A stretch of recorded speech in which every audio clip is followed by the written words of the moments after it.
کہ امام حسین علیہ السلام نے مدینے میں خواب دیکھا تھا، اور جب آپ قبر رسول پر کچھ دیر کے لیے آرام کر رہے تھے، نانا کو خواب میں دیکھا، اور جب وقت آخر نانا سے جب امام نے وداعی لی تو اس وقت پیغمبر اکرم نے کہا کہ یا حسین ان اللہ یراک شہیدا، حسین خدا تمہیں شہید دیکھنا چاہتا ہے. یہ ایک جملہ. پھر اس کے بعد فوراً امام حسین نے کہا کہ کیا یہی میرا امتحان ہے؟ تو فوراً نبی اکرم نے کہا کہ یا حسین ان اللہ یراک حرمک یا اخوتک ان سبایا، یہ سبایا کہ صرف تمہاری شہادت مطلوب نہیں ہے، اسلام کے لیے تمہاری شہادت صرف مطلوب نہیں ہے، بلکہ خداوند عالم تمہاری ماں بہنوں کو بھی اسیر دیکھنا چاہتا. اور یہ کس نے کہا؟ نبی اکرم نے کہا. کس سے کہا؟ امام حسین سے کہا. اور یقیناً امام حسین چونکہ ایک حکیم امت ہے، لہذا ان کے اس امر کو اگر دیکھا جائے تو ہمیں پتہ چلتا ہے کہ بعد کربلا جو کردار جناب زینب نے ادا کیا، یہ وہی کردار ہے جو جناب زہرا صلوات اللہ علیہا نے اپنی زندگی میں ادا کیا.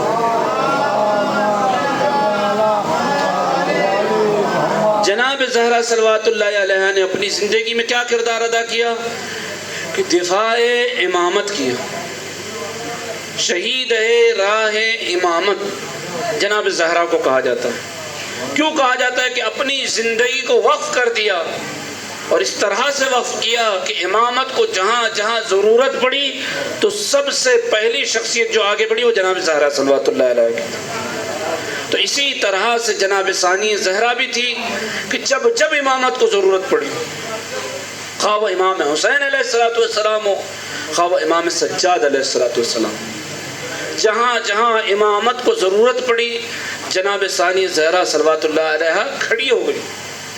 اور کھڑی ہونے کا مطلب یہ نہیں ہے کہ کوئی معمولی سی خاتون تھی جس کو کوئی معلومات نہیں تھی، نہیں، بلکہ زبان امامت جس کے علم اور جس کی حکمت کا کلمہ پڑھ رہی ہو. کوفے میں جب بی بی نے خطبہ دیا تھا تو امام سجاد نے ایک جملہ کہا تھا، یا اماں اسکتی، اے پھوپھی اماں آپ خاموش ہو جائے، انتی بحمد اللہ عالمۃ غیر معلمہ. اور یہ جملہ کوئی معمولی جملہ نہیں ہے. عربی میں دو لفظ ہیں، معلم اور معلم. ایک فاعل ہے اور ایک مفعول ہے. جو زیر کے ساتھ ہے معلم یعنی سکھانے والا، اور ایک معلم کہ جو سیکھ کر آیا ہو. جس طرح سے طالب علم کو متعلم کہتے ہیں، عالم اور متعلم، اسی طرح سے معلم سکھانے والا اور معلم زبر کے ساتھ جو سیکھ رہا ہو. تو کیا فرمایا؟ انتی عالمۃ غیر معلمہ. یعنی ایسا نہیں ہے کہ درسگاہیں جو ہیں یا جو عام طور پر خواتین پڑھتی ہیں، نہیں، بلکہ آپ نے اس دنیا میں کہیں نہیں سیکھا، بلکہ آپ کہاں سے سیکھ کر آئی ہیں؟ آسمان سے سیکھ کر آئی ہیں. یعنی گویا اس کا مطلب یہ ہے کہ امام بیان کرنا چاہتے ہیں کہ جس طرح سے ہم نے لوح محفوظ کا مطالعہ کیا ہے، آپ نے بھی اسی طرح سے لوح محفوظ کا مطالعہ کیا.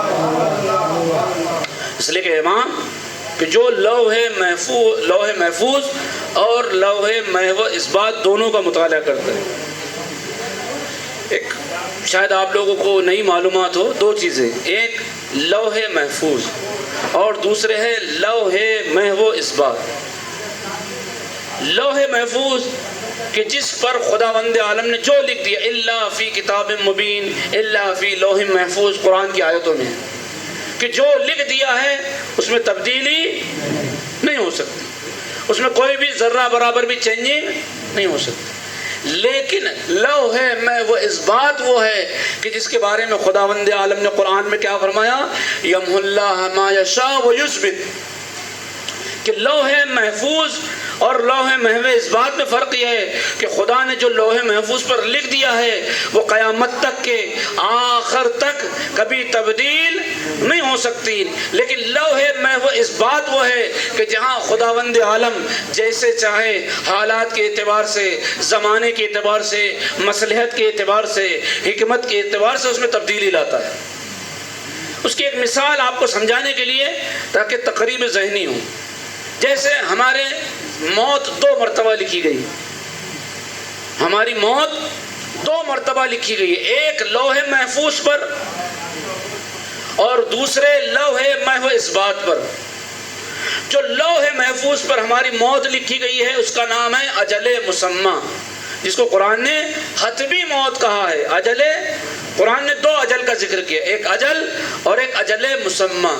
تو جو لوح محفوظ پر ہماری موت لکھی گئی ہے اس کا نام ہے اجل مسمى، حتمی موت جس میں کوئی بھی تبدیلی نہیں ہو سکتی. قرآن نے یہاں تک کہا فَإِذَا جَاءَ أَجَلُهَا کہ جب اس کی موت آ جاتی ہے لا يستقدمون ساعة ولا يستأخرون، تو ایک لمحے کے لیے نہ جلدی ہوتی ہے نہ ایک لمحے کے لیے دیری ہوتی ہے. ایک لمحے کے لیے، ایک ہی پلکتے جھپکتے بھی کوئی جو ٹائم، جو وقت، جو مقرر ہے وہ ہونا ہے.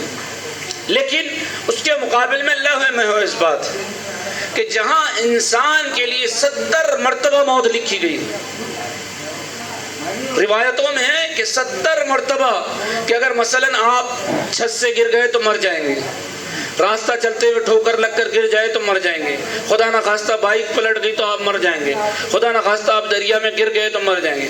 اس طرح سے علل اور اسباب اور شرائط کے ساتھ جو موت لکھی گئی ہے وہ 70 مرتبہ لکھی گئی ہے. اسی لیے ہمارے ہاں جو روایتیں ملتی ہیں دعاؤں کے بارے میں، صدقے کے بارے میں، خیرات کے بارے میں کہ یہ موت کو ٹال دیتی ہے، صدقہ موت کو ٹال دیتا ہے، دعا موت کو ٹال دیتا ہے، تو آپ یہ ضرور ذہن میں رکھیں کہ صدقہ اور دعائیں یہ سب اس موت کو ٹالتی ہیں کہ جو لوح محفوظ اس بات پر ہے.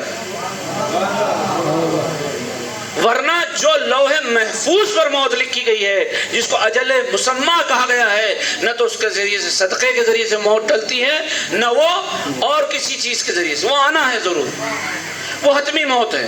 اور اس کا علم کس کے پاس ہے؟ خدا کے پاس. لیکن اگر آپ چاہیں تو یہ جو 70 مرتبہ موت آتی ہے زندگی میں، حادثے کے ذریعے سے، خدا نہ خواستہ کسی فاجعے کے ذریعے سے، کسی مصیبت کے ذریعے سے، کسی پریشانی کے ذریعے سے، یہ جو لوح محفوظ اس بات پر موت ہے وہ ٹل جاتی ہے، جس کو میتۃ السوء بھی کہتے ہیں، مدفع السوء بھی کہتے ہیں. یعنی گویا معاذ اللہ، علیاذ باللہ، ایک اور موت کا تذکرہ ہے کہ جس کو بری موت کہتے ہیں. اور یہ بری موت، صدقے سے موت ٹلتی ہے، دعا سے موت ٹلتی ہے، لیکن یہ جو بری موت ہے، میں نے روایات میں پڑھا ہے کہ صدقے سے اور دعا سے عام 70 موتیں ٹلتی ہے، لیکن یہ جو بری موت سے اگر کسی کو بچنا ہے تو روایت میں ہے کہ 3 چیزیں ایک ہی کام ہے جس سے 3 اثر ہوتے ہیں. وہ کون سا کام ہے؟ وہ زیارت امام حسین علیہ السلام ہے.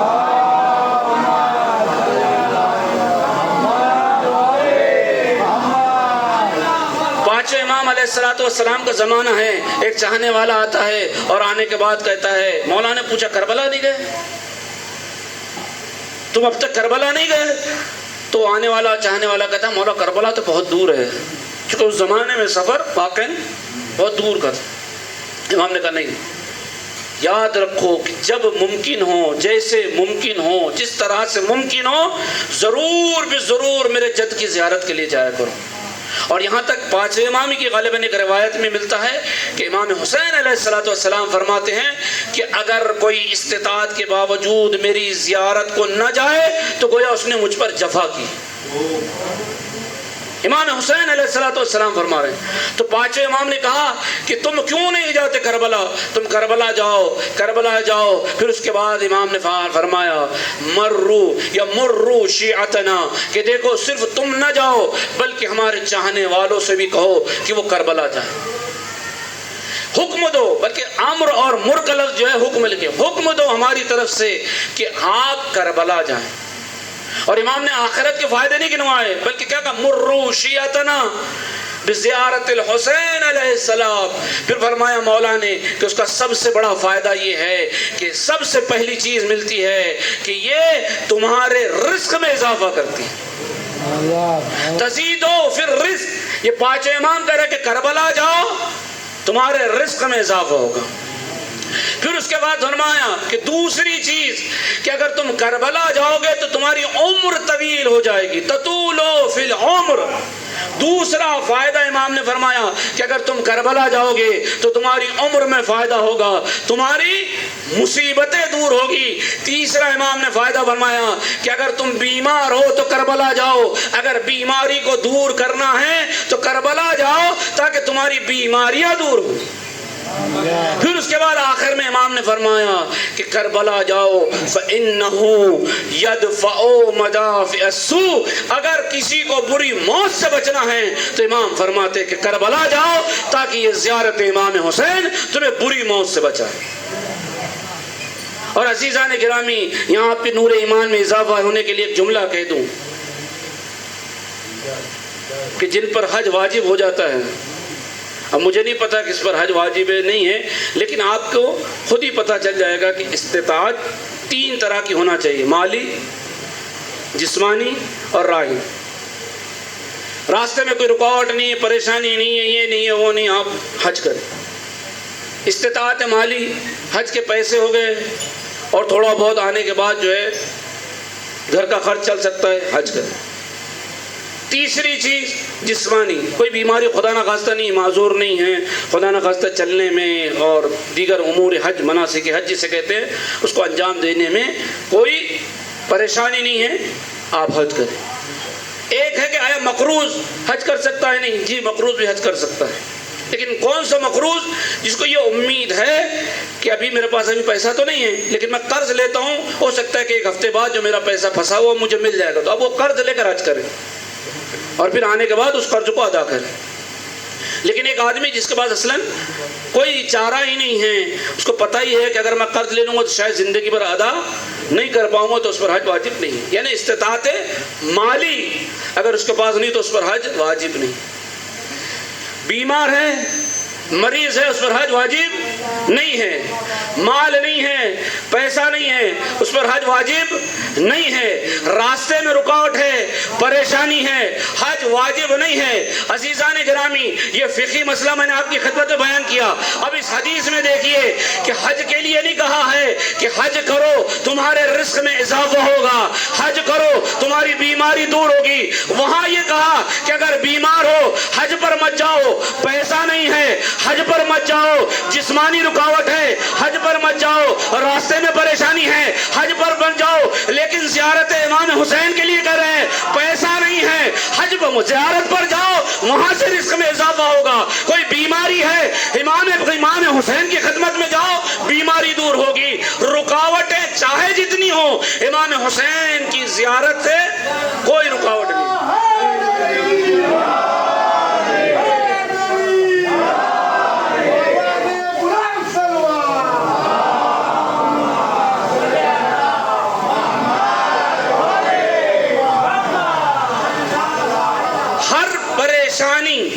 ہر مصیبت کو زیارت امام حسین دور کرتی ہے, ہر پرا اور مصیبت کو دور کرتی ہے. لیکن ایک بات یاد رکھیے, اسی امام نے کئی پیادہ حج بھی کیے. بعض افراد جو ہے افراد اور تفرید کا شکار ہو جاتے ہیں. اگر واقعی مستطیع ہے اور حج نہیں کرتا تو پہلے حج کرے تاکہ امام کی خدمت میں جائے, تو امام کہہ رہے کہ میرا چاہنے والا پہلے حاجی ہے اور پھر میرا ظاہر بن کر آیا. جس طرح سے امام حسین جب دیکھیں تو امام حسین کہے کہ میرا چاہنے والا نمازی ہے, میرا چاہنے والا روزے دار ہے, میرا چاہنے والا حاجی ہے. یاد رکھیے قیامت کے دن امام حسین اپنے چاہنے والوں پر فخر کریں گے. جب آپ کی عبادت کو دیکھیں گے تو دیگر انبیاء اور دیگر امتوں پر پیغمبر اکرم اور امام حسین اس بات پر فخر کریں گے کہ سب سے زیادہ اگر کسی نے نماز پڑھی ہے تو میرے چاہنے والوں نے پڑھی ہے, اگر کسی نے روزے ادا کی ہے تو میرے چاہنے والوں نے ادا کی ہے, اگر کسی نے حج کی ہے تو میرے چاہنے والوں نے ادا کی. عزیزان گرامی, تو جناب ثانی زہرا صلوات اللہ علیہ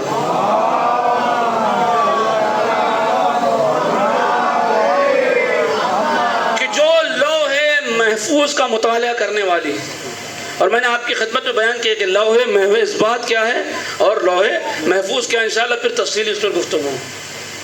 بی بی صلوات اللہ علیہا کہ جس کے لیے امام نے کیا فرمایا؟ عالمہ غیر معلمہ، کسی بھی درسگاہ میں نہیں گئی، کسی سے سیکھا نہیں ہے، اور صرف کسی عالم سے نہیں، کسی ٹیچر سے نہیں، کسی استاد نے نہیں. اس روئے زمین پر کوئی ایسا نہیں ہے کہ جو جناب زینب صلوات اللہ علیہا کو درس دے سکے. جس کی عظمت یہ ہے فاہمۃ غیر مفہمہ، اور ایسی سمجھدار بی کہ جس کے ادراک، بلکہ یوں کہا جائے کہ قوت ادراک پر امام وقت کو بھروسہ ہے. اسی لیے آپ حضرات صرف مصائب میں سنتے ہیں کہ امام وقت بی کے پاس آئے کہ پھوپھی اماں کیا کرے.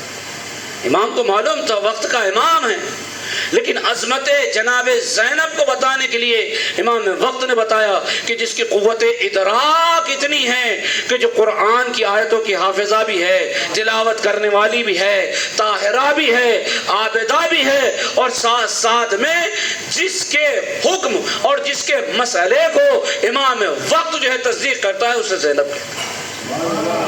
یہ عظمت بتانے کے لیے تاکہ کائنات کو جناب زینب کے خطبوں کی عظمت کا پتہ چلے. اور ظاہر سی بات ہے جس بی بی نے کلام خدا کے تحت گفتگو کی تو ظاہر سی بات ہے کہ ان کو کوئی معمولی تو خطبے نہیں ہوں گے. ان کے کلام معمولی کلام نہیں ہے، بلکہ اگر یوں کہا جائے کہ جس طرح سے آپ نہج بلاغہ پڑھتے ہیں، صحیفہ سجادیہ پڑھتے ہیں، جس طرح سے آپ صحیفہ کاملہ پڑھتے ہیں، یا یوں کہا جائے کہ جس طرح سے آپ بی بی زہرا صلوات اللہ علیہا کے خطبوں کو پڑھتے ہیں، جناب زینب کے بھی خطبوں کو پڑھے تو آپ کو وہی عکس نظر آئے گا، آپ کو وہی جھلک نظر آئے گی. آپ کو ہو بہو ایسا لگے گا کہ زینب بول رہی ہے لیکن لہجہ علی کا ہے، زینب بول رہی ہے لیکن لہجہ فاطمہ کا ہے، زینب بول رہی ہے لیکن کلام نبی کا ہے. گویا زینب کی زبان ہے اور کلام الہی ہے. زبان زینب کی ہے، کلام الہی ہے. اسی لیے راوی کہتا ہے کہ جس وقت بی بی صلوات اللہ علیہا کوفے میں خطبہ دے رہی تھی تو اختیار زینب، علم زینب آپ نے سنا، جناب زینب کی عظمتوں کو سنا، اختیار کتنا تھا. ائمہ کا اختیار ہم تصور بھی نہیں کر سکتے کہ کتنا اختیار رکھتے. بی بی صلوات اللہ علیہ کا اختیار. راوی کہتا ہے کہ جس وقت کوفے کے بازار میں تمام کے تمام مجمع پہنچا ہے اور لوگ چیخ رہے تھے، چلا رہے تھے، تماشائی تھے، سب کچھ تھا، اور حتیٰ کہ اتنا شور و غل تھا کہ آواز سنائی نہیں دے رہی تھی. لوگوں کی شور، لوگوں کا غوغا، ساتھ ساتھ میں جو جانور تھے ان کا اتنا شور تھا کہ کان پڑی آواز سنائی نہیں دے رہی تھی. ایک مرتبہ علی کی بیٹی کو جلال آیا اور فاتح کوفہ و شام جناب زینب علیہ مقام نے اپنی آنکھوں سے پورے مجمع کو دیکھا اور کہا اسکتی، کیا کہا؟ خاموش ہو جاؤ. اور خاموش کا لفظ جیسے استعمال کیا، راوی کہتے ہیں کہ ارتدت الانفاس، کہ لوگ جیسے ہی بی بی نے کہا خاموش ہو جاؤ تو لوگ جو اب تک بول رہے تھے، چیخ رہے تھے، چلا رہے تھے، ایک مرتبہ مجمع پر سناٹا چھا گیا.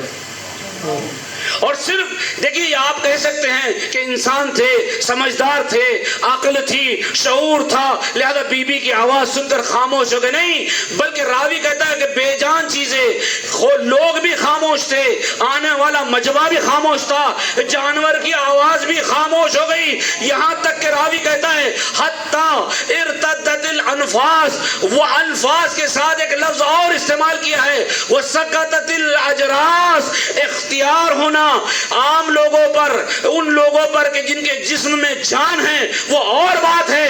بی بی نے ان چیزوں کو بھی خاموش کیا کہ جن کے جسم میں جان نہیں تھی. راوی کہتا ہے کہ جو گھنٹیاں جانوروں کے گلے میں بندھی تھی، جیسے ہی بی بی نے خاموش کہا گھنٹیاں بھی خاموش ہو گئی.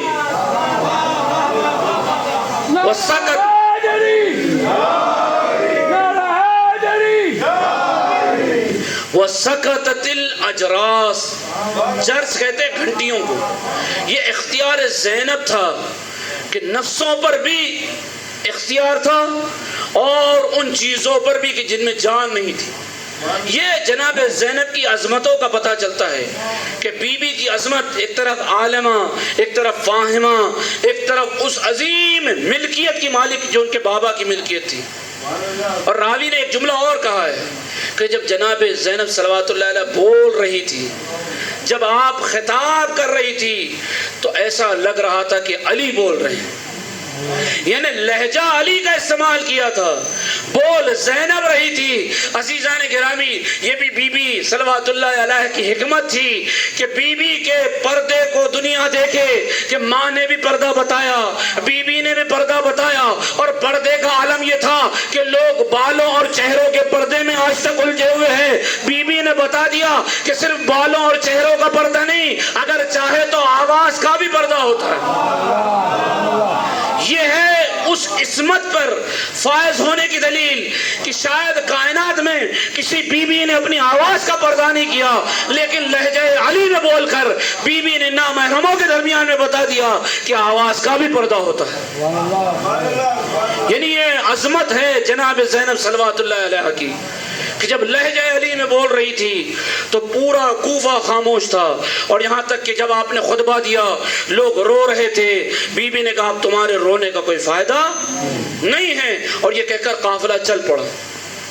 اور راوی جناب بشیر ابن حسلم کہتے ہیں کہ جب قافلہ کوفے سے روانہ ہوا تو منزلوں کو طے کرتا ہوا، تمام منزلیں نہ جانے کتنے ایسے صحرا تھے، نہ جانے ایسے کتنے بیابان تھے، نہ جانے ایسی کتنی بستیاں تھیں جس کو اس قافلہ حسینی نے طے کی. اور 2 سفر یا 3 سفر یہ قافلہ شام میں پہنچا. اور چونکہ یزید کو بار بار یہ اطلاع مل رہی تھی قاصدوں کے ذریعے سے قافلہ یہاں پہنچا ہے، فلاں مقام پر پہنچا ہے، فلاں مقام. اور جیسے ہی پتہ چلا کہ قافلہ دمشق کے قریب آ چکا ہے تو قافلے کو ابھی شہر میں داخل نہ کیا جائے. اس وقت شام کا سب سے بڑا جو دروازہ تھا کہ جس کو باب السہا کہتے ہیں، کہ جس سے شہر شام میں داخل ہوتے ہیں، پھر اس سے بازاروں میں داخل ہوتے ہیں، پھر یہاں تک کہ دربار میں داخل. روایت کہتی ہے کہ 72 گھنٹے یہ قافلہ باب السہا پر رکا تھا. اور کس لیے رکایا گیا تھا؟ کہ شہر کو سجایا جا رہا تھا، قصر کو سجایا جا رہا تھا، مہمانوں کی آمد تھی. اور آپ بار بار سنتے ہیں 300 کرسی نشی یہ شام والے نہیں تھے، بلکہ اس وقت یزید نے دیگر ممالک سے بڑے بڑے جو اس وقت کے شہزادے تھے، حکمراں تھے، بادشاہ تھے، ان کو بلایا تھا تاکہ اپنی جیت کا جشن منائیں.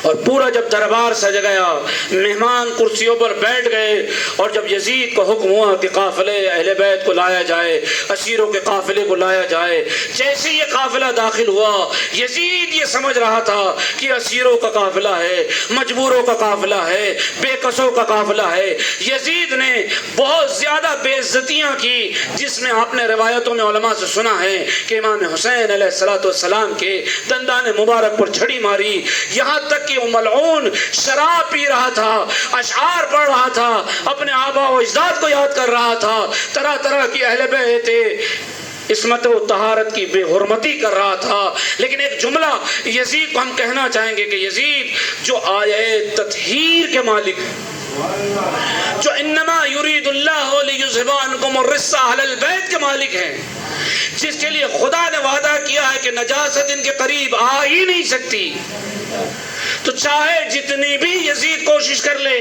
خدا نے جن کو پاک رکھا ہو، نہ یزید نہ اولاد یزید انہیں کبھی کسی طرح سے کوئی نقصان نہیں پہنچا سکتا. ایک مرتبہ جیسے ہی اس ملعون نے امام حسین علیہ السلام کے دندان مبارک پر چھڑی مارنا شروع کی، تو راوی کہتا ہے کہ ایک مرتبہ علی کی بیٹی کو جلال آیا، اور بی بی غضبناک ہو کر ایک مرتبہ کھڑی ہوئی، اور کھڑی ہونے کے بعد وہ تاریخی خطبہ دیا کہ جس نے یزید کو آج قابل دشنام بنا دیا.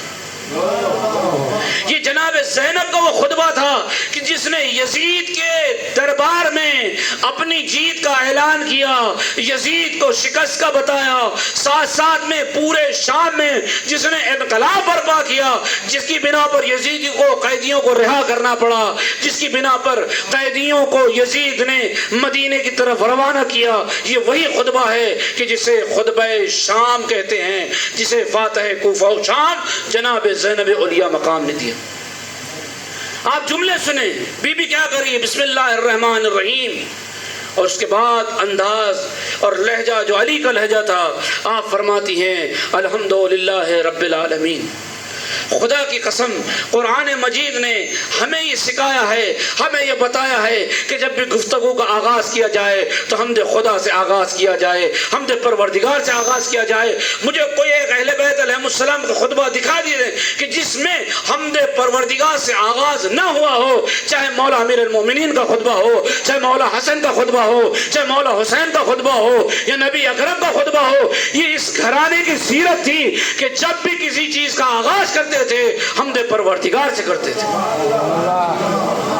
یہ بتانا چاہتے تھے دنیا کو، یہ سلیقہ سکھایا ہے کہ جب بارگاہ خداوندی میں نعمتیں ملنا شروع ہو تو خداوند عالم کی سب سے پہلے حمد کی جائے۔ اور واقعاً اگر اہل بیت نہ ہوتے تو دنیا کو کبھی حمد و ثنا کا سلیقہ نہ ملتا۔ یہ اہل بیت نے ہمیں سکھایا کہ اگر مانگنا ہے، دعا مانگنا ہے، ہم آتے ہیں مسجدوں میں، آتے ہیں امام بارگاہ میں، آتے ہیں فوراً اپنی حاجات بیان کرنا شروع کر دیتے ہیں، اپنی حاجتوں کو مانگنا شروع کر دیتے ہیں۔ نماز ختم ہوئی، یہ حاجت وہ حاجت خدا کی بارگاہ میں مانگنا شروع کر دیتے ہیں۔ نہیں، مانگو اس طرح سے نہیں جس طرح سے فقیر مانگتے ہیں، بلکہ اہل بیت نے بتایا کہ اگر مانگنا ہو تو ہم تمہیں بتاتے ہیں کہ جب بارگاہ خداوندی میں آؤ تو سب سے پہلے حمد کرو، سب سے پہلے حمد پروردگار کرو، اس کی تعریف کرو، اس کی توصیف کرو، اس کی ثنا کرو، پھر محمد و آل محمد پر درود پڑھو اور اس کے بعد اپنی حاجتوں کو طلب کرو۔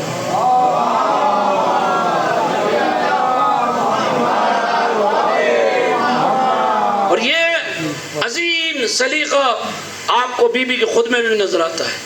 کیا فرمایا؟ الحمدللہ رب العالمین وصلی اللہ علی رسولہ وآلہ اجمعین۔ اپنے نانا پر درود پڑھنے کے بعد بی بی نے ایک عظیم جملہ کہا، صدق اللہ سبحانہ کذالک، کہ اے یزید خدا نے جو بھی کہا ہے وہ سچ کہا ہے۔ کلام پاک میں جو بھی آیتیں ہیں آج میں عملی طور پر انہیں بیان کرنا چاہتی ہوں کہ سن خداوند عالم کلام پاک میں کیا فرما رہا ہے۔ ثم عاقبۃ الذین اساءوا السوء ان کذبوا بآیات اللہ وکانوا بها یستہزئون، کہ یاد رکھ کہ ان لوگوں کا انجام برا ہے، ان لوگوں کا انجام بہت ہی بھیانک ہے۔ قرآن کا وعدہ ہے کہ ان لوگوں کا انجام بہت برا ہے کہ جنہوں نے آیات خدا کو جھٹلایا ہے یا اس کا مذاق اڑایا ہے، یا خداوند عالم نے ایسے لوگوں کو اگرچہ مہلت دی ہے لیکن ضرور بھی ضرور انہیں انجام تک پہنچنا ہے۔ پھر اس کے بعد بی بی نے بڑے ہی عجیب لہجے میں، اور تاریخ مورخ لکھتے ہیں کہ جب بی بی نے یزید کو مخاطب کیا تو امیر نہیں کہا، یہ نہیں کہا کہ حاکم نہیں کہا، کچھ بھی نہیں کہا۔ دنیا جب کسی بڑے کو خطاب کرتی ہے تو امیر کہتی ہے، حاکم کہتی تھی، آقا کہتی تھی، مولا کہتی تھی، سید کہتی تھی، رئیس کہتی تھی، شیخ کہتی تھی، لیکن جناب زینب نے یزید کو اتنا حقیر بنا دیا، اتنا حقیر بنا دیا، نہ اسے کنیت سے خطاب کیا، نہ اسے لقب سے یاد کیا، بلکہ اس کے نام کے ساتھ بلایا۔ اور یہ عرب میں بڑی توہین سمجھی جاتی تھی کہ کسی بڑے کو اگر کوئی بزرگ ہے تو اس کو خطاب کرے، صلوات پڑھ محمد اور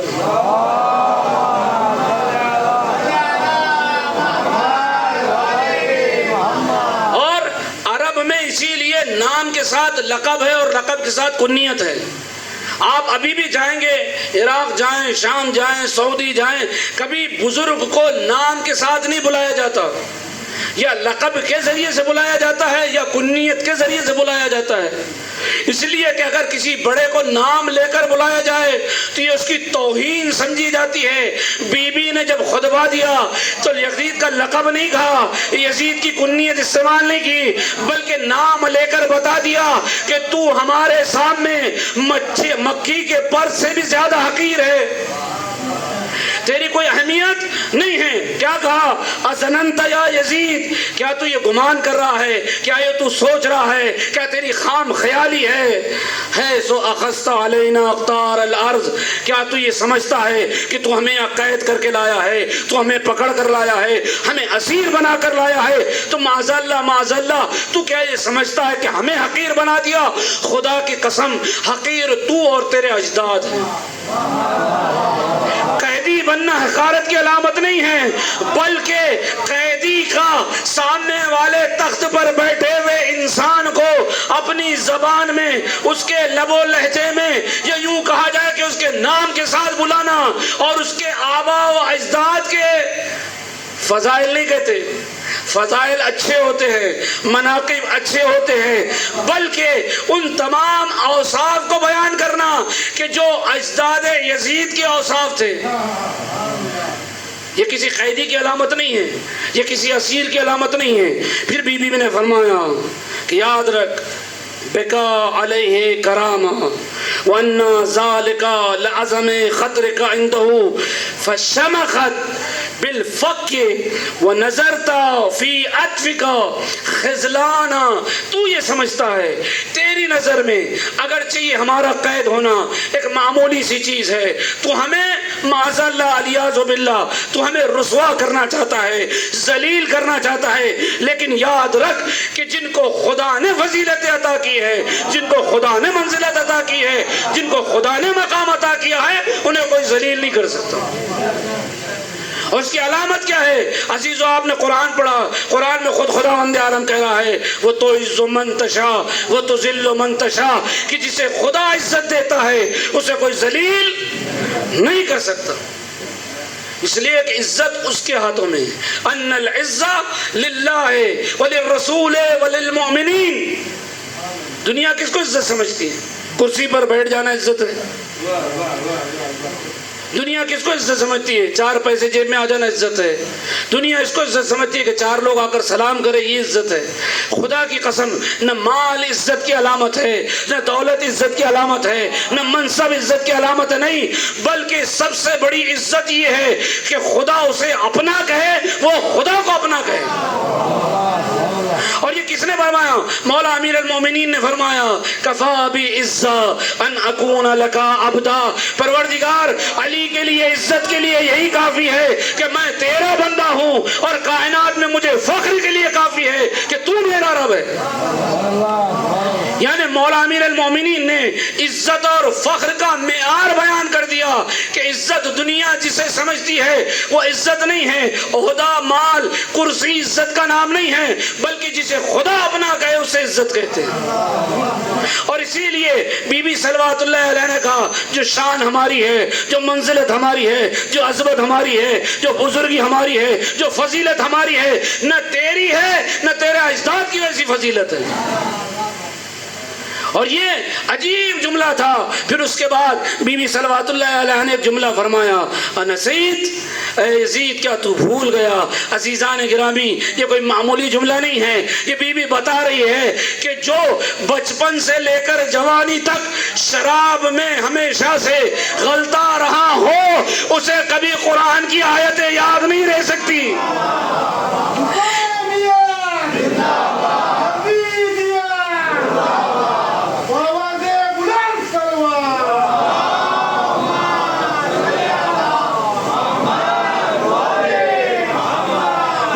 آپ کی خدمت میں بیان کر دوں کہ دربار میں جو 300 مختلف ممالک کے حکمراں تھے, صرف حکمراں نہیں تھے, اس میں قاریان قرآن بھی تھے, حافظان قرآن بھی تھے, اللہ کے رسول کے بعد صحابی بھی تھے. مسلمان بھی تھے. بی بی نے اب یزید کے اس طرح سے حکومت کے گریبان کو چاک کرنا شروع کیا کہ جسے تم خلیفۃ المسلمین کہہ رہے ہو، جسے تم نائب رسول سمجھ رہے ہو، جسے رسول کا وارث سمجھ رہے ہو، جس انسان کو قرآن بھی پتہ نہیں ہے، جسے قرآن کا علم نہیں ہے، جسے قرآن کی آیت تک یاد نہیں ہے، وہ کبھی خلیفۃ المسلمین نہیں ہو سکتا. بی بی فرماتی ہے کہ کیا تو بھول گیا؟ اور عزیزان گرامی، یہ انداز جو ہے کہ جب کسی بڑے کو یاد دلایا جاتا ہے، عربی میں قبلہ موجود ہے کہ 3 طرح سے امر ہوتا ہے. امر حکم 3 طرح سے ہوتا ہے. ایک جب کسی چھوٹے کو حکم دینا ہو، ایک جب برابر والے کو حکم دینا ہو، اور ایک جو اپنے سے بڑے کو حکم دینا ہے. اور ان تینوں کے لیے الگ الگ لفظ ہے. آپ عام عوام کے لیے سب کے سب امر ہے. بڑے کو کہیں تب بھی امر ہے، برابر والے کو کہے تب بھی امر ہے، جو بچہ ہے اس کو کہے تب بھی امر ہے. لیکن عربی لغت میں ایسا نہیں ہے. جب کسی بڑے کو حکم دیا جائے تو وہ امر نہیں کہلاتا، وہ التجا اور التماس کہلاتی ہے. جب برابر والے سے کبھی کسی چیز کے بارے میں کہا جاتا ہے تو عربی میں اسے بھی امر نہیں کہا جاتا، اسے طلب کہا جاتا ہے. جب کسی اپنے سے نیچے والے، حقیر، چھوٹے، جب کسی پست کو خطاب کیا جاتا ہے تو وہ حکم ہوتا ہے. جو قیدی ہے وہ تخت پر بیٹھے ہوئے یزید کو حکم دے رہی ہے، التماس نہیں ہے، التجا نہیں ہے، حتیٰ کہ طلب بھی نہیں ہے، بلکہ بی بی حکم دے رہی ہے. اگر قرآن کی آیتیں یاد نہیں ہے تو اب یاد کر لے، پڑھا نہیں ہے تو اب پڑھ لے، بھولا ہے تو پھر سے یاد کر لے، ورنہ جہنم تیرے گلے میں طوق ہے ہی ہے. کیا فرماتی ہے؟ کیا تو بھول گیا؟ وَلَا يَحْسَبَنَّ الَّذِينَ كَفَرُوا أَنَّمَا نُمْلِيَ لَهُمْ خَيْرٌ لِأَنفُسِهِمْ إِنَّمَا نُمْلِيَ لَهُمْ لِيَزْدَادُوا إِثْمًا وَلَهُمْ عَذَابٌ مُهِينٌ. بی بی فرماتی ہے کبھی یہ گمان نہ کرنا کہ تمہیں مہلت ملی ہے، 4 دن تخت حکومت پر بیٹھے ہو تو خدا کی نعمتیں تم پر نازل ہوئی ہے، خدا تم پر مہربان ہے. کبھی یہ خیال نہ کرنا یہ نعمتیں اس لیے ملی ہے تاکہ تمہارے عذاب میں اور اضافہ ہو اور اتنا سخت ہو، لیزدادا، تاکہ خدا مزید تم پر اور عذاب نازل کرے. خدا ظالم کو جب مہلت دیتا ہے ہم یہ سمجھتے ہیں کہ خدا ظالم کو کیوں مہلت دے رہا ہے. یاد رکھیے یہ حکمت خداوندی ہے کہ جب ظالم کو خدا مہلت دیتا ہے، خدا اتنی مہلت دیتا ہے تاکہ جب رسی کھینچی جائے. قرآن مجید میں ایک آیت ہے سنستدرجہم، ہم اس طرح سے لوگوں کے گلے کی رسی ان ظالموں کی کھینچیں گے.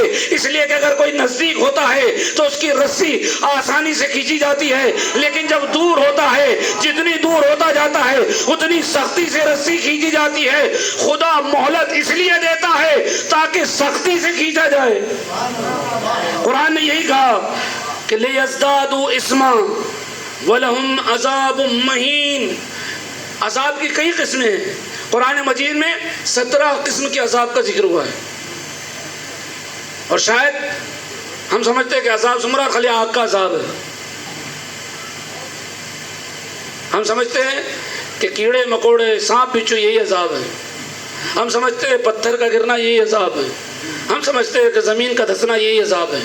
نہیں عزیزو، عذاب کی 17 قسموں میں علماء نے ان کو 2 قسموں میں 2 حصوں میں شمار کیے. ان 17 کو ایک عذاب اکبر اور ایک عذاب اصغر. عذاب اکبر کہ جیسا گزشتہ قوموں پہ آتا تھا. کتنے قومیں ہیں جو غرق ہو گئی، برباد ہو گئی. کسی کو پانی کا عذاب، کسی کو پتھر کا عذاب. فرعون کی قوم پر 7 یا 10 قسم کے عذاب آئے. مختلف قوموں پر مختلف عذاب آئے. کسی پر بجلیاں گری، کسی پر آگ گری، کسی کے لیے زمین دھسی، کسی پر پتھر آئے، کسی زمین کو الٹ دیا گیا. قرآن مجید پڑھتے جائیے، عذاب ملتے جائیں گے. لیکن یہ عذاب کا سلسلہ جو جناب آدم سے چلا تھا، جب ہمارے نبی آئے خداوند عالم نے چونکہ آپ کو رحمت للعالمین بنا کر بھیجا تھا، لہذا کیا فرمایا خداوند عالم نے؟ جب رحمت کا مطلب کیا ہوتا ہے، کیا فرمایا کہ ہم اس وقت تک قوم پر عذاب نازل نہیں کریں گے وانت فیہم. قرآن مجید کی آیت ہے کہ ما کان اللہ لیعذبہم وانت فیہم. یاد رکھیں عذاب کی دو قسمیں، عذاب اکبر اور عذاب اصغر. عذاب اکبر میں نے آپ کو بتایا جتنے بھی عذاب ہیں، آگ سے لے کر، پتھر سے لے کر، زمین سے لے کر اور دیگر عذاب جتنے قرآن نے ذکر کیے. کیا کہا خدا نے عذاب اکبر کے لیے؟ ما کان اللہ لیعذبہم وانت فیہم. اے رسول، چونکہ ہم نے آپ کو رحمت بنا کر بھیجا ہے، جب تک کہ آپ ان لوگوں کے درمیان میں ہیں ہم عذاب اکبر کو نازل نہیں کریں گے. اب آپ یہ نہ سوچ لیں کہ عذاب اصغر نہیں آئے گا.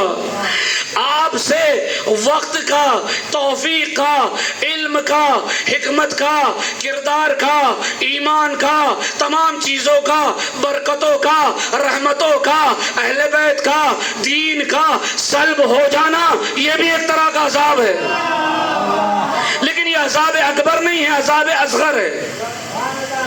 رحمتوں کا چلا جانا، برکتوں کا چلا جانا، انسان سے توفیق کا سلب ہو جانا، انسان سے حتیٰ کہ بعض ملتا ہے کہ نماز شب اگر کسی سے ترک ہو جائے یہ بھی ایک طرح کا عذاب ہے. اکبر نہیں، اصغر. اس کے لیے میں آپ کو روایت پیش کرتا ہوں کہ کسی نے مولا سے پوچھا کہ مولا میں نماز شب کا پابند تھا لیکن ایک مرتبہ نماز آنکھ نہیں کھلی قضا ہو. کہ یاد کرو کہ کوئی تم نے ایسا گناہ کیا تھا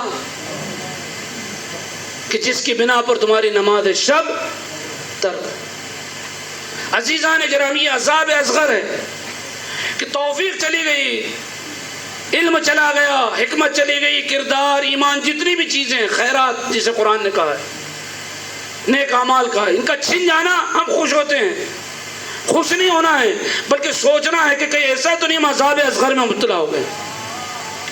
کیا فرمایا عذاب اکبر کے لیے کہ اے رسول جب تک کہ آپ ان لوگوں کے درمیان میں موجود ہیں میں عذاب کو نازل نہیں کروں گا. کیوں؟ اس لیے کہ آپ کو رحمت بنا کر بھیجا ہے. عزیزان گرامی، یہ آیت رسول کے لیے تھی کہ یا رسول اللہ آپ کو رحمت بنا کر بھیجا ہے. جب تک کہ آپ ان کے درمیان میں ہیں وانت فیہم، جب تک کہ تم ان کے درمیان میں ہو میں عذاب اکبر نازل نہیں کروں گا.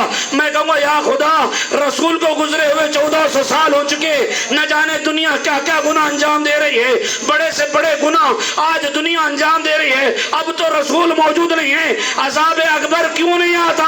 پتہ چلا کہ جس طرح سے خدا نے آخری نبی کو رحمت بنا کر بھیجا تھا، پردے غیب میں جسے رکھا ہے اسے بھی رحمت للعالمین بنایا ہے.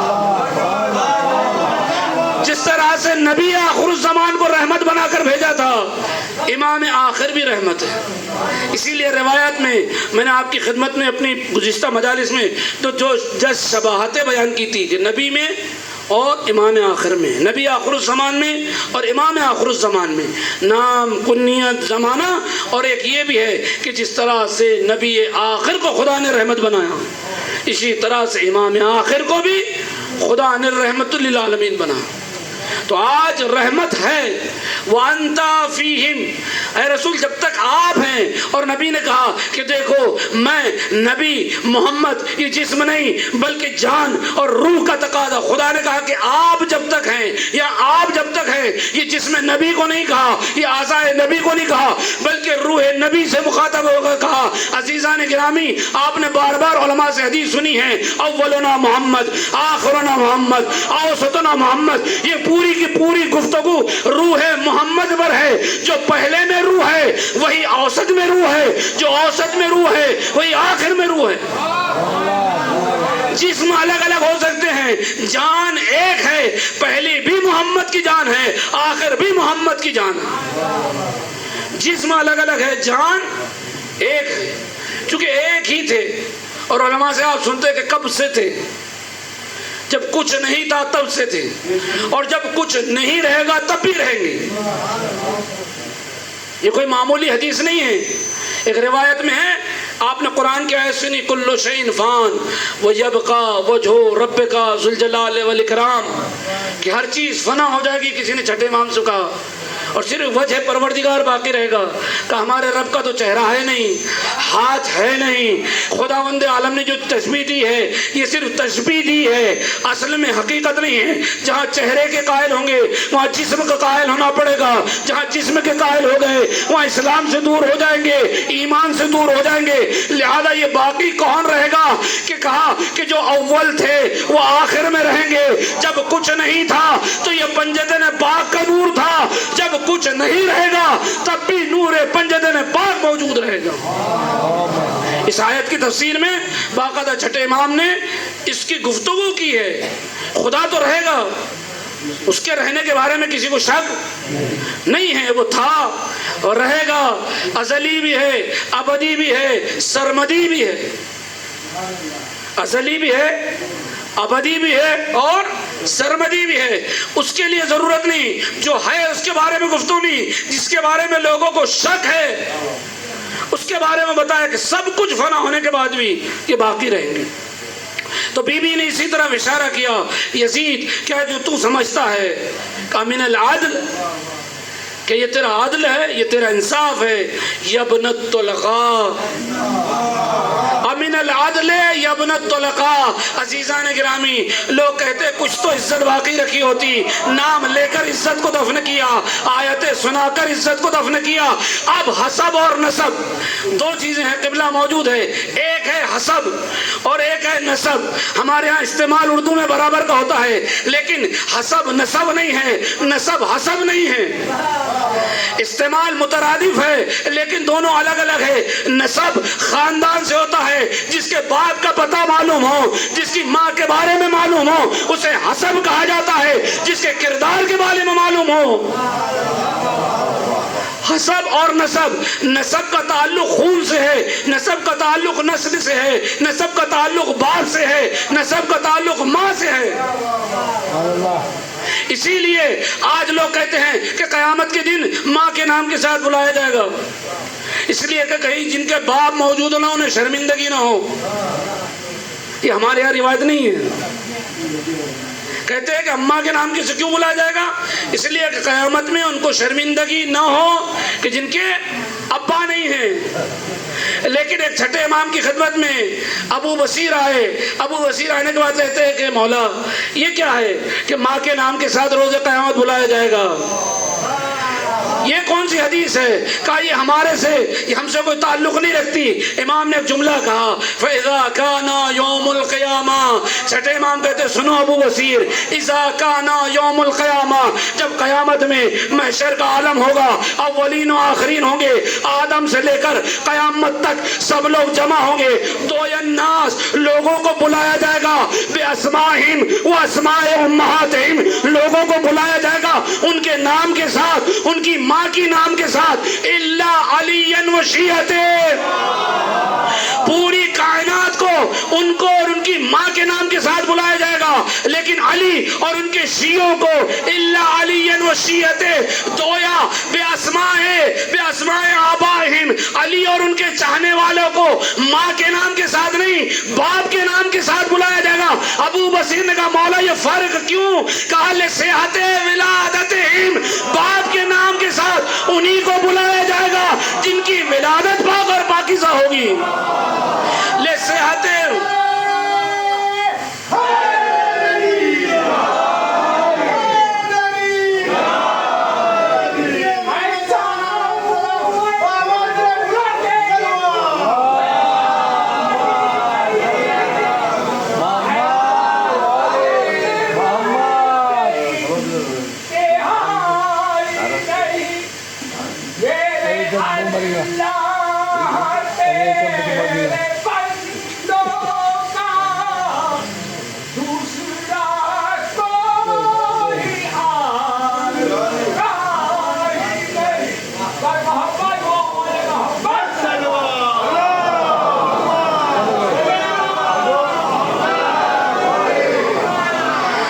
صلوات اللہ علیہ نے اس منزل پر ایک جو جملہ کا ابن الطلقاء، اے آزاد کردہ کے بیٹے.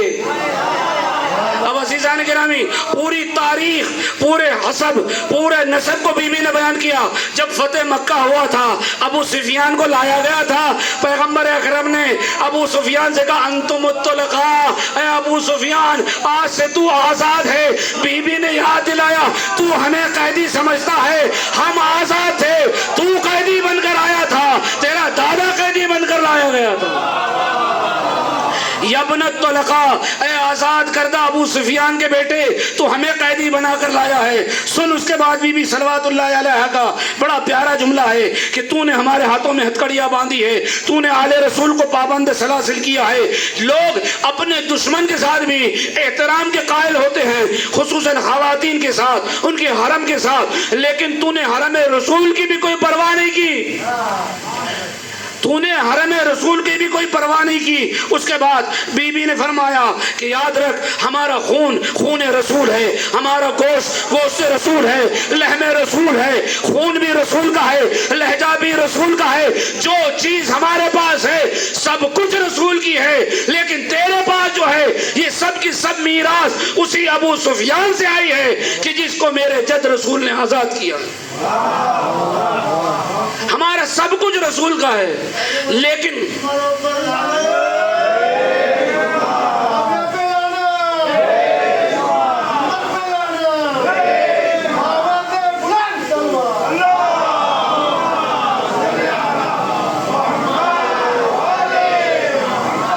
پھر اس کا بی بی کا ایک جملہ ہے ثم تقول، پھر آپ فرماتی ہیں اے یزید کیا تجھے شرم نہیں آتی.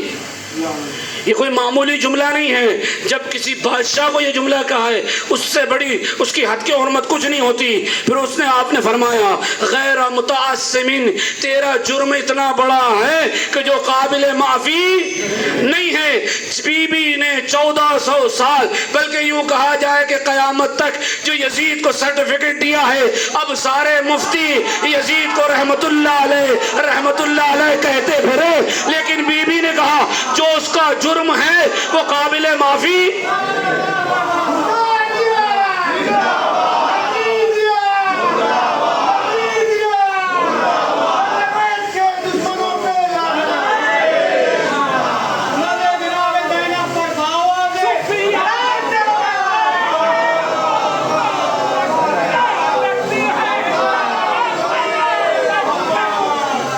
اس کے بعد بی بی فرماتی ہے اے یزید تجھے شرم نہیں آتی کہ تو نے کس کا خون بہایا. یہ کوئی معمولی افراد نہیں تھے کہ کربلا کی زمین پر جن کا تو نے خون بہایا ہے. بی بی کے جملے سنیں اراقت کا دماء ذریت محمد، یاد رکھ کہ کربلا کے تپتے ہوئے ریگزار میں جن کا خون گرا ہے یہ کوئی معمولی شخصیت نہیں تھی بلکہ خون خدا تھی. کربلا میں جو خون بہایا گیا وہ خون خدا بہایا گیا. اسی لیے آپ زیارت میں کیا کہتے ہیں السلام علیکہ یا سار اللہ و ابن سار.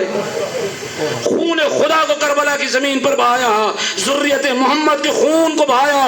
وہ نجوم الارض من آل عبد المطلب کے ان ستاروں کا خون بہایا ہے جن سے پوری کائنات روشن تھی. وہ تحتفو بے اشیاء خام، اور تو آج اپنے اجداد کے قصیدے پڑھ رہا ہے. زعمتا انتا، آج تو یہ سوچ رہا ہے، تیرے خیال میں یہ ہے کہ تنادیہم، تو یہ سوچ رہا ہے کہ تو اس ظلم کے ذریعے سے، اس استبداد کے ذریعے سے فرزند ابو طالب، فرزند عبد المطلب، آل رسول کو تو نے بہت ہی گہرا زخم دیا ہے، ان کی جڑوں کو کاٹ ڈالا ہے، تو نے آل رسول کو مٹا ڈالا ہے. عزیزان گرامی دو جملے، ایک بی بی نے جو دربار کوفہ میں ابن زیاد سے کہا تھا، اور یہی جملہ، اسی طرح کا جملہ بی بی دربار شام میں بیان کرنا چاہتی ہے.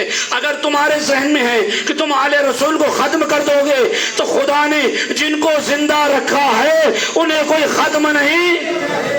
اس دربار میں بھی اعلان کیا تھا، اس دربار میں بھی اعلان کر رہی ہے کہ کبھی مت سوچنا اللہم خذ لنا بحقنا وانتقم من ظالمنا، پروردگار بدلہ ہم نہیں لیں گے، پروردگار بدلہ تو لینا. کیا فرمایا کہ تو نے اولاد رسول کے خون کو بہایا ہے، ان کی جڑوں کو کاٹا ہے، نسل رسول کو تو نے مٹانے کی کوشش کی ہے، یاد رکھ اس کا انتقام ہم خدا کے حوالے کرتے ہیں۔ اور عزیزان گرامی یہ ایک درس ہے، انتقام اور صبر۔ آیت اللہ مامقانی نے کتاب مرات الرشاد میں کہا کہ صبر کی 4 قسمیں: مصیبت پر صبر، مصائب پر، واجبات پر صبر، محرمات پر صبر، اور چوتھی صبر کی قسمیں یہ ہے کہ انسان کے اختیار میں اگر کسی نے اس کو ستایا ہے، کسی نے اس پر ظلم کیا ہے، انسان کے اختیار میں ہے تو وہ اس سے بدلہ نہ لے کر صبر کرے۔ اختیار میں نہ ہو تو الگ بات ہے، اگر اختیار میں ہے ہم بدلہ لے سکتے، انتقام لے سکتے، لیکن نہ لے، بلکہ اس انتقام کو خداوند عالم کے حوالے کر دیں۔ یہ صبر کی اعلیٰ کوالٹی ہے کہ جب انسان اپنے دشمن یا ظالم کو انتقام لینے پر قدرت رکھنے کے باوجود اگر خدا کے حوالے کر دے تو ظاہر سی بات ہے کہ خدا جس کا بھی انتقام لے گا، خدا جیسے انتقام لے گا۔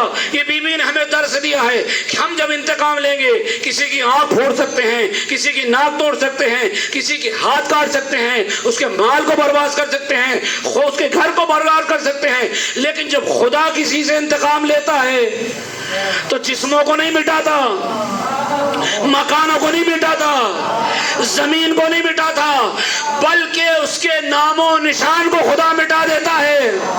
لیکن اس کے برعکس جب خدا کسی کو زندہ رکھنا چاہتا ہے، مجھے ایک بہت بہترین اسکالر ہمارے گزرے ہیں شیعوں میں، آیت اللہ موسیٰ صدر علی اللہ مقامہ، کیا پیارا جملہ کہا ہے امام حسین کے لیے۔ قبلہ فرماتے ہیں کہ بقا کی 3 قسمیں ہیں: جسمانی بقا، فنا کے مقابلے میں بقا کہ جسم کو باقی رکھنا، آثار کو باقی رکھنا اور مقصد کو باقی رکھنا۔ اس کے مقابل میں فنا ہے، جسم کو مٹانا، آثار کو مٹانا، مقصد کو مٹانا۔ بی بی صلوات اللہ علیہ نے شام کے دربار میں کہا خدا جب انتقام لیتا ہے تو سب کچھ فنا کر دیتا ہے، اور جب خدا زندہ رکھتا ہے تو جسم بھی زندہ رہتے ہیں، آثار بھی زندہ رہتے ہیں، مقصد بھی زندہ رہتا ہے۔ جسم آج تک زندہ ہے، کربلا کروڑوں لوگ جا کر بتا رہے ہیں آثار ابھی تک زندہ ہے، اور دنیا میں حسین حسین کی آواز بتا رہی ہے، پوری دنیا میں مقصد حسین بھی زندہ ہے۔ جب خدا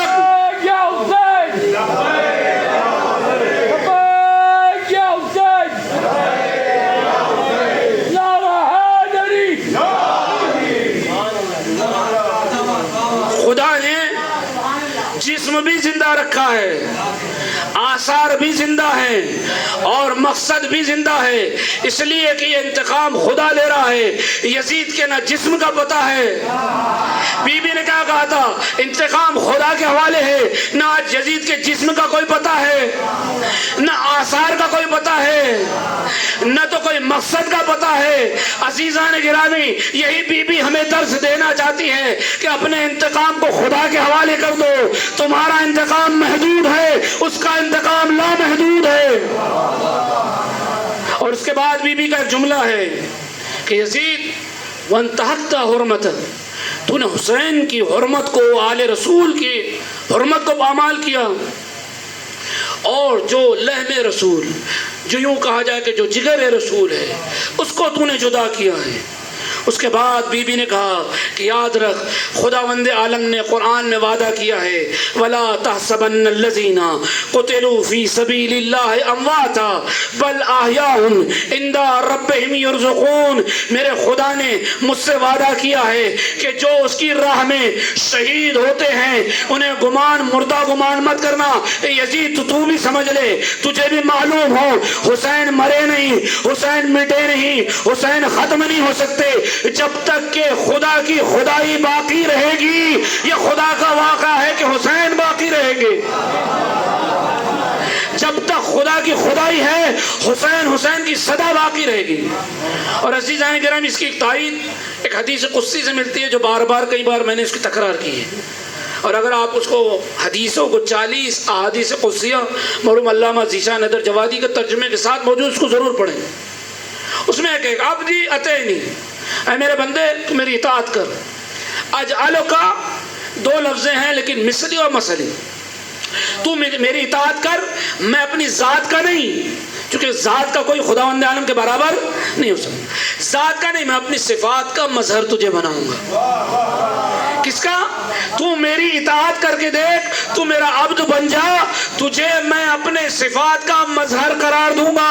عزیزان گرامی، مظہر صفات خداوندی کا اگر کوئی عکاس نظر آتا ہے تو پیغمبر نے اکرم نے فرمایا ناد علی مظہر العجائب، یہ عجائب کا بھی مظہر ہے، صفات خداوندی کا بھی مظہر ہے۔ خدا جب ایک عام بندے کو اپنے صفات کا مظہر بنا سکتا ہے تو کیا امیر المومنین کو اپنے صفات کا مظہر نہیں بنا سکتا؟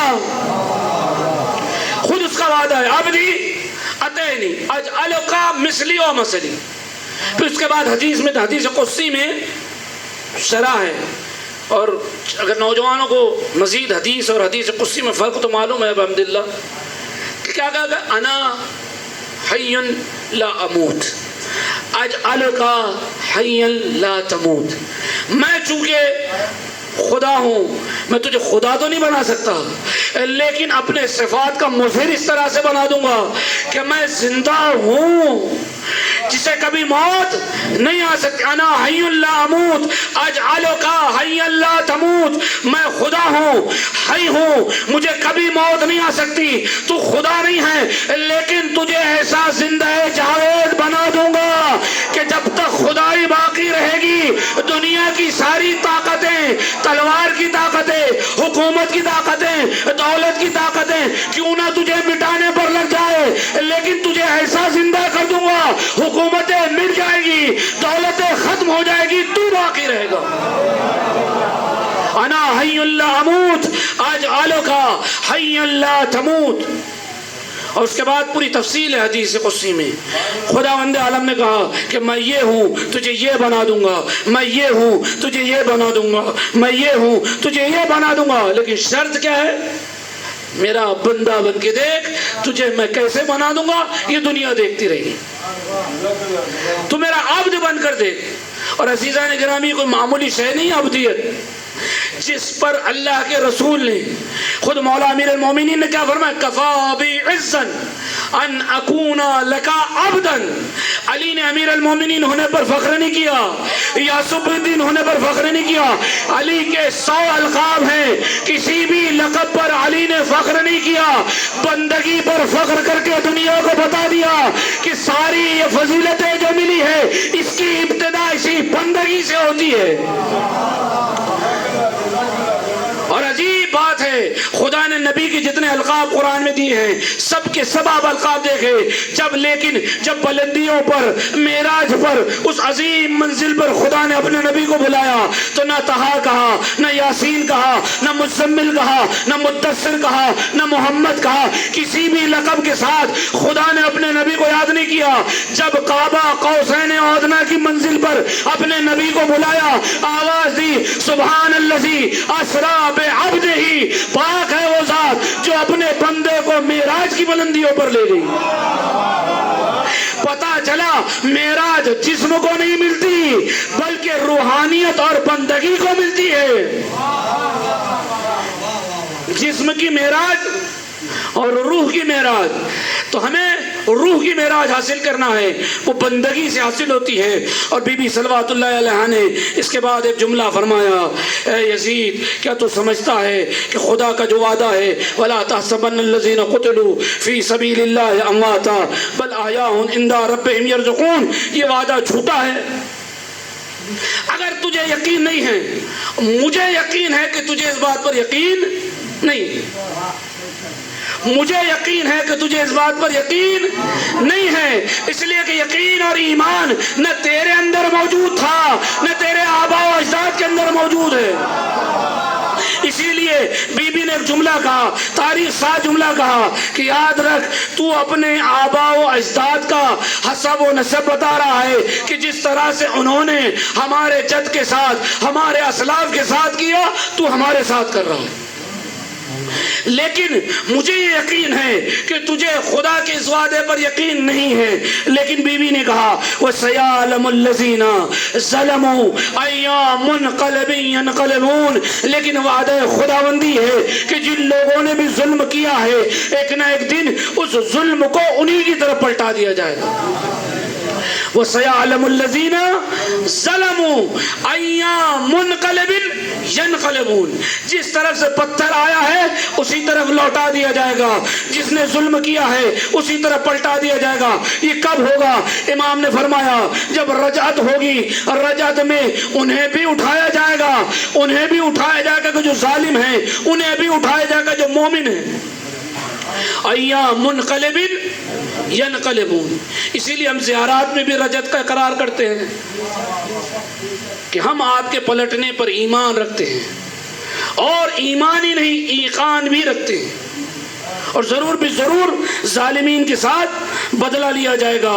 اور اس کے بعد بی بی نے ایک جملہ کہا کہ الا فالعجب کل العجب، عجیب تر ہے الا العجب، سب سے بی بی نے کہا کہ پہلے تو عجیب یہ ہے، کل العجب مکمل عجب یہ ہے، یہ یوں کہا جائے کہ کامل عجب یہ ہے، لقتل حزب اللہ النجبا، کہ تو نے جنہیں قتل کیا ہے وہ خدائی لشکر تھا، اور خدائی لشکر کو کس نے قتل کیا؟ عزیزان گرامی قربان جائیے، بی بی نے کیا کہا؟ الا العجب کل العجب لقتل حزب اللہ النجبا بحزب الشیطان الطلقاء، کہ حزب اللہ النجبا کو شیطان طلقاء نے قتل کیا ہے۔ یہ پوری کائنات کو بی بی نے پیغام دیا، بتا دیا کہ شیطان صرف جنات میں نہیں ہوتے، قرآن نے دونوں طرح کے شیطانوں کا ذکر کیا ہے، من الجنت والناس، لوگوں میں بھی شیطان ہوتے ہیں، جنات میں بھی شیطان ہوتے ہیں۔ اور حقیقت یہ ہے، علامہ فیروز آبادی نے کتاب لکھی ہے، مرحوم علی اللہ مقامہ، السبع من السلف، 7 شخصیتوں کا پورا کے پورا کیریکٹر بیان کیا، اور اس میں احادیث کے ذریعے سے ثابت کیا کہ قرآن نے کہا کہ شیاطین الانس والجن، کہ شیطان 2 طرح کے ہیں، جنات میں اور انسانوں میں۔ جنات میں جو ہے ہمیں نہیں پتا ہے، لیکن انسانوں میں علامہ فیروز آبادی نے بتایا ہے کہ کون کون شیطان تھا۔ احادیث کے حوالے سے جہاں جہاں کبھی شیطان اونٹ کی شکل میں آیا، کبھی شیطان انسان کی شکل میں آیا۔ جمل میں مولا امیر المومنین نے اونٹ کو شیطان کہا، کسی نے دربار میں کہا کہ شیطان مجھ پر سوار ہو رہا ہے، یہاں تک علامہ فیروز آبادی کہتے ہیں کہ شیطان کی جتنی بھی اقسام ہیں، سب سے اگر خطرناک کوئی شیطان ہے وہ انسانوں میں شیطان ہے۔ اور بی بی نے ثابت کیا ہے کہ حزب اللہ النجبا کو شیطان طلقاء نے آزاد کرتا، شیطانوں نے، جن کے اجداد، بی بی نے 2 باتیں کہی ہیں، تو بھی شیطان ہے، جن کو آزاد کیا ہے، چاہے وہ فتح مکہ کے وقت ہو، چاہے میرے بابا کے دور میں ہو، یہ سب کے سب فہرست شیطانوں کی ہے۔ اور اس کے بعد بی بی ایک جملہ کہتی ہے، فَهَٰذِهِ الْأَيْدِي، یہ جو ہاتھ ہے یزید یاد رکھ، یہ آل رسول کے جو ہاتھ ہیں، جن ہاتھوں کو تو نے باندھا ہے اور جن کے قتل سے تیرے ہاتھ آلودہ ہیں، ویلک، تیرے لیے ویل ہے کہ تو نے ان پاکیزہ روحوں کو، پاکیزہ جسموں کو، پاکیزہ لوگوں کو قتل کیا ہے کہ روئے زمین پر جن کے جیسا کوئی نہ تھا، جن کی مثیل، جن کی نظیر پوری کائنات میں کوئی نہیں تھی، ایسے افراد کو تو نے قتل کیا ہے۔ اور اس کے بعد بی بی نے ایک جملہ کہا ہے کہ یزید یاد رکھ، میں بارگاہ خداوندی میں تیری شکایت کروں گی، شکایت کروں گی؟ کیوں شکایت کروں گی؟ وما ربک بظلام للعبید، کہ میرا پروردگار وہ ہے جو نہ ظلم کرتا ہے بندوں پر، نہ ظالموں کو پسند کرتا ہے۔ سب سے زیادہ کائنات میں خدا کو دو چیزیں ناپسند ہیں، میں نے اس سے پہلے بھی ذکر کیا، ایک شرک اور دوسرے ظلم، اور خدا کبھی بھی ان دو افراد کو معاف نہیں کرے گا۔ تو بی بی نے کہا فَإِلَى اللَّهِ الْمُشْتَكَى وَعَلَيْهِ الْمَوْوَلِ، شکوہ اسی پروردگار سے ہے، مجھے اور کسی سے مدد نہیں چاہیے، میں اسی پروردگار سے شکوہ کروں گی۔ لیکن اس کے بعد بی بی نے ایک ایسا جملہ کہا کہ تاریخ آج تک اس کو یاد رکھے ہوئے ہے۔ یہ تاریخ کیوں یاد رکھی ہے عزیزان گرامی؟ آنے والے وقتوں کی یوں تو بہت ساری خبریں دی گئی ہیں، علم غیب کے بارے میں، ملاحم کے بارے میں، تمام آنے والی دنیا قیامت تک کی چیزوں کے بارے میں اہل بیت اطہار نے بتایا ہے۔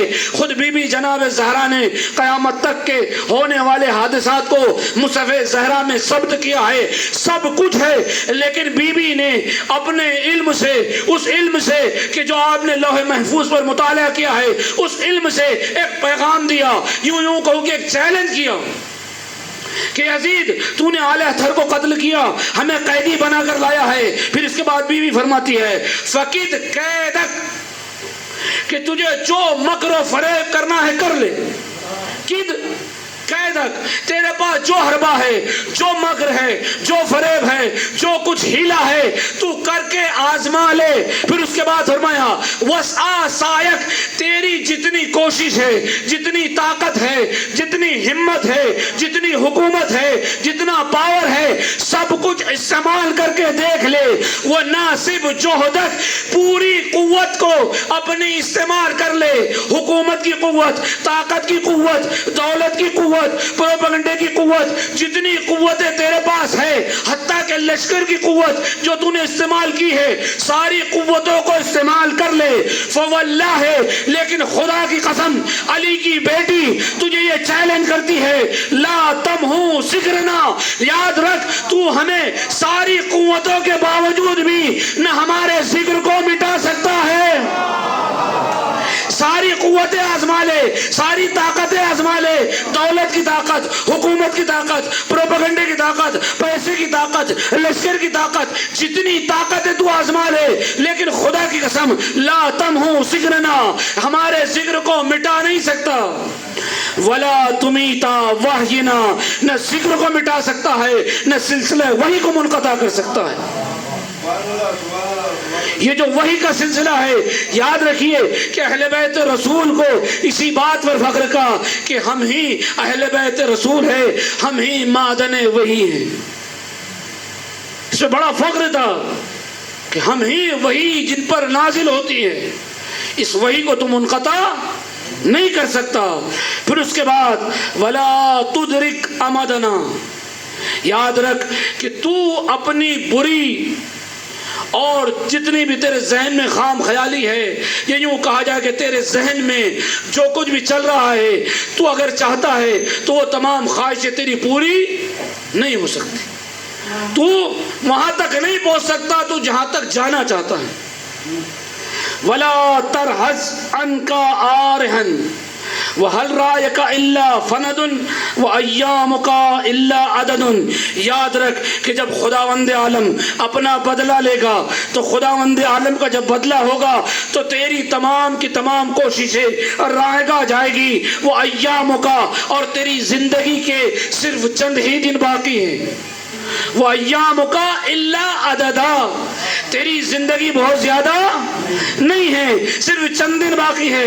عزیزان گرامی، کون کہہ رہا ہے جو رسول کی آغوش میں کھیلی ہے، جس نے علی کی آغوش میں پرورش پائی ہے، جس نے فاطمہ کی آغوش میں پرورش پائی ہے، وہ غیب کی خبریں سنا رہی ہیں، نہ ہمارے ذکر کو مٹا سکتے ہو، نہ ہمارے نام کو ختم کر سکتے ہو، اور یاد رکھو کہ تمہاری زندگی کے صرف چند روز باقی ہیں۔ وہ جمع کا اللہ بددا، اور یاد رکھو محشر بہت زیادہ دور نہیں ہے، تم محشر میں تمہارا بھی آنا ہوگا، ہمارا بھی آنا ہوگا، لیکن تمہارے آنے میں اور ہمارے آنے میں فرق یہ ہے کہ جب تمہیں محشر میں لایا جائے گا تو تم اس وقت اسیر ہوگے، ہاتھوں میں ہتھکڑیاں ہوگی، گلے میں آگ آہنی طوق ہوگا، ہم جب لائے جائیں گے تو ہزاروں سواریوں کے درمیان میں چاروں طرف انبیاء ہوں گے، ملائکہ ہوں گے، نور کی سواری ہوگی، اور منادی آواز دے رہا ہوگا یا اہل المحشر غضوا ابصارکم، اے اہل محشر اپنی نظروں کو جھکا دو، اس لیے کہ اب بیوی کا قافلہ آنے والا ہے۔ اس وقت ہماری اور تمہاری عظمتوں کا پتہ چلے گا کہ تمہاری اہمیت کیا ہے، ہماری اہمیت کیا ہے۔ جب عالم محشر ہوگا، سارے عالم محشر میں ہماری سواری اس طرح سے لائی جائے گی کہ یوم ینادی المنادی، کہ جب پورا عالم محشر ہوگا ایک منادی آواز دے رہا ہوگا الا لعنت اللہ علی الظالمین، کہ آج کے دن حقیقی اگر کوئی لعنت کا حقدار ہے تو ابنۃ القا تو ہے، تیرے اجداد ہے۔ اور جب اس وقت لعنت پڑے گی تو آدم سے لے کر قیامت تک محشر میں تیرے اجداد پر سلسلے وار لعنت ہوتی رہے گی، پوری کائنات لعنت کر رہی ہوگی۔ اور اس وقت خدا ہمارا قصیدہ پڑھ رہا ہوگا، ملائکہ ہمارا قصیدہ پڑھ رہے ہوں گے، انبیاء ہمارا قصیدہ پڑھ رہے ہوں گے، اور یہی نہیں بلکہ اس وقت آواز قدرت آئے گی آج کا دن آپ کا ہے۔ عزیزان گرامی، روایت میں ہے کہ جب محشر برپا ہوگی اس وقت خداوند عالم آواز دے گا، جس وقت نور کی سواری میں شہزادی کونین سلام اللہ علیہا اور دیگر شہزادیاں تشریف لائیں گی، آواز دے گی بی بی آج روز انصاف ہے۔ آواز آئے گی بی بی کیا چاہتی ہو؟ کہ پروردگار آج کے دن انصاف چاہتی ہوں۔ کس کا انصاف؟ میرے لال حسین کے خون کا انصاف۔ عزیزان گرامی، آپ کے نور ایمان میں اضافہ ہونے کے لیے ایک بات کہہ دوں کہ جو مختار نے قتل کیا ہے واصل جہنم کے یہ حقیقی انتقام نہیں ہے، بلکہ ایک انتقام تب ہوگا جب آخری وارث رسول پردہ غیب سے وارث حسین آئے گا، اور ایک انتقام محشر میں جب خدا لے گا۔ اس وقت آواز آئے گی کہ کیا چاہتی ہو؟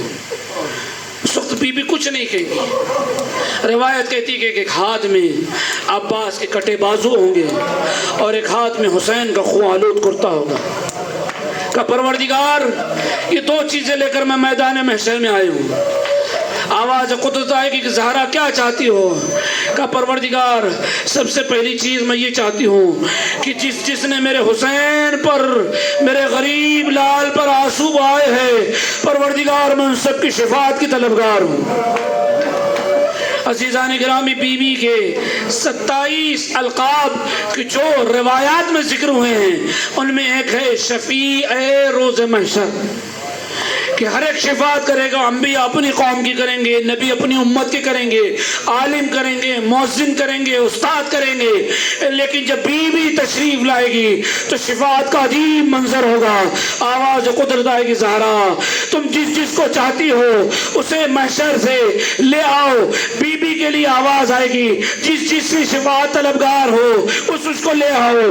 بی بی آواز دے گی کہ پروردگار صرف میں اپنے حسین کے عزاداروں کی نہیں بلکہ ان افراد کی بھی شفاعت چاہتی ہوں جنہوں نے میرے حسین کے عزاداروں کی کوئی مدد کی ہے۔ کہا آج بی بی حسین کی ماں کو آواز قدرت آئے گی کہ بی بی جو کچھ تم چاہتی ہو آج کے دن ان تمام چیزوں کی جزا تمہیں دی جائے گی۔ اللہ اللہ، بی بی آواز دے گی کہاں ہے میرے حسین کے عزادار، کہاں ہے میرے حسین کے ماتمدار، کہاں ہے میرے حسین کے چاہنے والے۔ ایک مرتبہ اس عالم محشر میں ایک آواز بلند ہوگی، اللہ اکبر۔ سارا محشر ایک مرتبہ اپنی نظروں کو بلند کر کے کیا دیکھے گا کہ حسین کے چاہنے والے میدان محشر سے جرجور درجور اس پرچم کے تلے آ رہے ہیں جو عباس کا علم ہے۔ جب تمام چاہنے والے عزادار اس پرچم کے نیچے جمع ہوں گے، تاریخ لکھتی ہے کہ بی بی اپنے ہاتھوں سے انہیں جام کوثر پلائے گی۔ اللہ اللہ، میں کہوں گا بی بی اور روز محشر آپ ہر چاہنے والے کو اپنے ہاتھوں سے سیراب کرے گی، لیکن ہائے رے آپ کا لال حسین جب قبر مادر پر آیا تھا مدینے سے رخصت ہوتے ہوئے سن 60 ہجری جب حسین قبر زہرا پر تشریف لائے تھے، آواز دی تھی اللہم انا ھذا قبر بنت نبی، پروردگار تو گواہ رہنا یہ تیرے نبی کی بیٹی کی قبر ہے۔